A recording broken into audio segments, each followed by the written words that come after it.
अवधूत चिंतन श्री गुरुदेव दत्त श्री स्वामी समर्थ। नमस्कार, तुम्हा सर्वांचं आपल्या स्वामी शक्ती या चॅनलमध्ये मनापासून स्वागत आहे।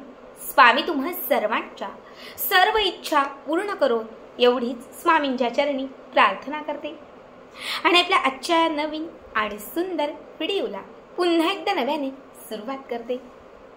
फक्त बघा, उद्या 12 नोव्हेंबर 2024 वार मंगळवार।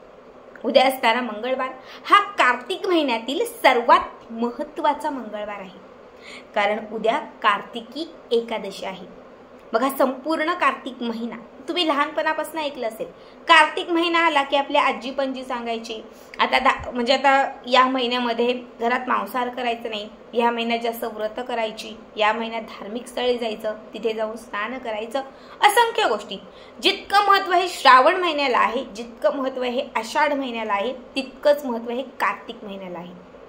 कार्तिक महिना हा स्नानासाठी, दानासाठी, दीपदानासाठी, व्रत वैकल्य करण्यासाठी आणि भगवान श्रीहरी विष्णूंना प्रसन्न करण्यासाठी हा संपूर्ण महिना अत्यंत महत्त्वाचा मानला जातो।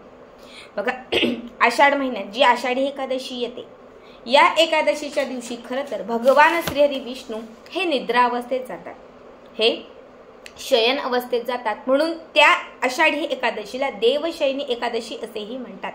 तिथून पुढे 4 महिने कार्तिक महिन्यापर्यंत ते निद्रावस्थेतच असतात, म्हणून मधल्या काळाला चातुर्मास असं म्हटलं जातं।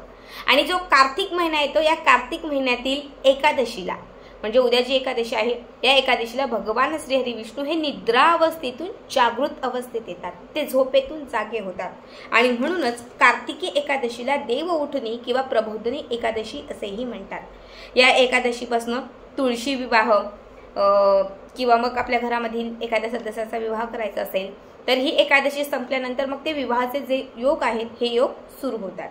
बघा, उद्याचा दिवस हा सर्वात महत्त्वाचा दिवस आहे आणि हा दिवस स्नानासाठी विशेष आहे। कार्तिक महिन्यात असंख्य लोक मी अशी अगदी बघितलेले आहेत जवळून की जी संपूर्ण महिना धार्मिक स्थळी जाऊन राहतात आणि संपूर्ण महिना स्नानाचं पुण्य मिळवतात। कारण असं म्हटलं जातं, या कार्तिक महिन्यामध्ये तुम्ही जितकं पवित्र स्नान कराल तेवढी तुमची पाप नष्ट होतात। तुमच्याकडनं काही चुकामुका घडलेल्या असतील, तुम्हाला कोणाचे श्राप लागलेले असतील, कोणाची हाय लागलेली असेल, काही ग्रह अस्थिर झालेले असतील, कुठलेही दोष तुमच्या मागे पुढे असतील, कधी किडा मुंगी आपल्याकडनं चुकून मरते, कधी पायाखाली येते, कधी हाताखाली किंवा अजून काय, तर हे छोटे मोठे दोष लागलेले असतील तर त्यातूनही आपली मुक्तता होते आणि त्यासाठी कार्तिक स्नान खूप महत्त्वाचे असते।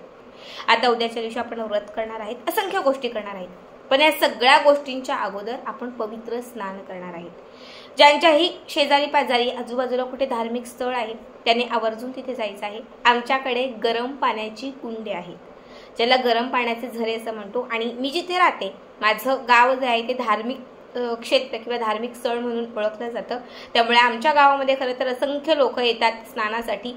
वाडा तालुक्यातील मी जिल्हा पण म्हणते, पालघर जिल्हा आहे, वाडा तालुका आहे आणि वाडा तालुक्यामध्ये निंबवली गाव आहे। तुम्ही यूट्यूबला सर्च केलं, गुगलला सर्च केलं तरी येईल। आमच्या इथे गरम पाण्याचे झरे आहेत, त्यामुळे आम्ही नेहमीच असं जेव्हा विशेष योग असतो तेव्हा गरम पाण्याच्या त्या कुंडांवरती अंघोळ करायला जातो आणि तिथे जाऊन छान धार्मिक स्थानाचं जे पुण्य आहे ते मिळवतो। मात्र ज्यांना हे शक्य नाहीये किंवा त्यांच्या आजूबाजूला अशी काही तीर्थक्षेत्र नाही आहेत, त्यांनी आपल्या घरीच अंघोळीच्या पाण्यात या काही वस्तू घालायच्या आहेत। या काही वस्तू जर तुम्ही उद्या अंघोळीच्या पाण्यात घातल्या आणि त्या पाण्याने स्नान केलं तर तुम्हाला धार्मिक स्नानाचं जे पुण्य आहे हे पुण्य लाभेल।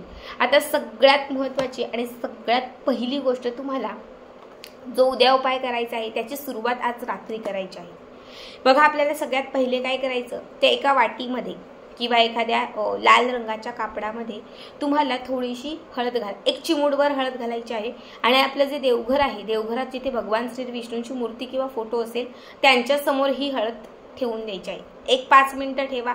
भगवान श्री विष्णूंना नकारात्मकता, क्लेश, दुःख सगळं काही नष्ट होण्यासाठी प्रार्थना करा।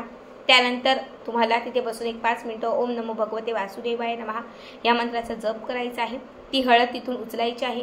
एक पिवळं किंवा लाल रंगाचं कापड किंवा एखादा कागद घ्या, त्यामध्ये ती हळद घाला, पुडी बनवा आणि आपल्या उशीखाली ठेवून द्या। हळद का सांगते, कारण हळद ही भगवान श्री विष्णूंना प्रसन्न करणारी सर्वात प्रिय असणारी गोष्ट आहे। शिवाय हळद ही घरात सकारात्मकता आणते, दारिद्र्याचा नाश करते. जेव्हा ही अभिमंत्रित हळद रात्रभर तुम्ही उशीखाली ठेवाल तेव्हा तुमचं दारिद्र्य, तुमचं दुःख, तुमचे जे काही भोग असतील, जे काही असेल ते सगळं त्यामध्ये खेचलं जाईल. जेव्हा तुम्ही सकाळी उठाल तेव्हा ही हळदीची पुडी उशी घालून काढायची. अंघोळीचं जे पाणी आहे त्या पाण्यामध्ये ही हळद घालायची. थोडं पंचगव्य गंगाजल घालायचं. त्यानंतर गोमूत्र एक अर्धा झाकणभर गोमूत्र घालायचं. पांढरे तीळ असतील तर थोडेसे तीळ घालायचे. हे सगळं मिक्स करायचं आणि त्याने छानपैकी स्नान करायचं. जर हे या पद्धतीने तुम्ही उद्याच्या दिवशी सकाळी स्नान केलं तर संपूर्ण कार्तिक मासाचं जे स्नानाचं पुण्य आहे हे पुण्य तुम्हाला लाभेल. अंघोळ म्हणजे स्नान करत असताना लक्षात ठेवा, जेव्हा तुम्ही सगळ्या गोष्टी एकत्रित कराल तेव्हा तुम्हाला मगाने पाणी घ्यायचं नाही, तर तुम्हाला ओंजळीने घ्यायचंय. तुम्ही व्हिडिओ पण बघितले किंवा जर तुम्ही कुठेही संगमावर किंवा कुठेही जर तुम्ही बघितले पवित्र ठिकाणी जे लोक स्नान करतात ते ओंजळीने सगळ्यात पहिले पाणी आपल्या अंगावर घेतात. ओंजळीचं महत्त्व हे स्नानात खूप मोठं आहे. ओंजळभर पाणी घ्यायचे.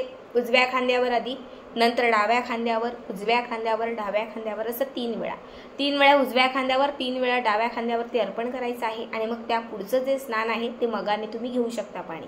स्नान करत असताना पूर्ण अंघोळ होईपर्यंत ओम नमो भगवते वासुदेवाय नमः, ओम नमो भगवते वासुदेवाय नमः या मंत्राचा जप करायचा. स्वच्छ सुंदर पवित्र स्नान झालं. स्वच्छ वस्त्र परिधान करायचे. त्यानंतर सूर्याला अर्घ्य अर्पण करायचं. उंबरठ्याला हळदीचं लेपन करायचं. तुळशीच्या समोर एक छान दिवा लावायचा, कारण उद्या तुळशीचं महत्त्व हे विशेष आहे. देवघरामध्ये दिवा लावायचा. त्यानंतर भगवान श्री विष्णू किंवा बाळकृष्णांची मूर्ती असेल तर भगवान श्री विष्णूंच्या मूर्तीला किंवा बाळकृष्णांची मूर्ती असेल तर त्या मूर्तीला स्वच्छ सुंदर स्नान घालायचं आहे.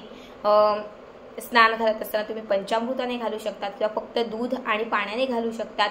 त्यानंतर आपल्याला तुळशीच्या पानांचा एक विशेष उपाय करायचा आहे. 5 तुळशीची पानं घ्यायची. त्या 5ही पानांना हळद लावायची. प्रत्येक पान जे आहे ते एका आपल्या उजव्या हातामध्ये घ्यायचं.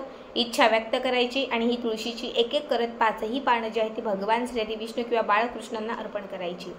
बघा, जर उद्या या पद्धतीने तुम्ही सकाळची सुरुवात केली, लक्षात ठेवा अखंड तुमच्यावरती भगवान श्री विष्णूंची कृपा राहील. आयुष्यातील दुःख, क्लेश, दारिद्र्य दूर होईल. मनातील प्रत्येक इच्छा पूर्ण होईल आणि तुमच्या घरामध्ये लक्ष्मीची प्राप्ती ही अखंड राहील. खूप साध्या सोप्या गोष्टी आहेत, नक्की करा.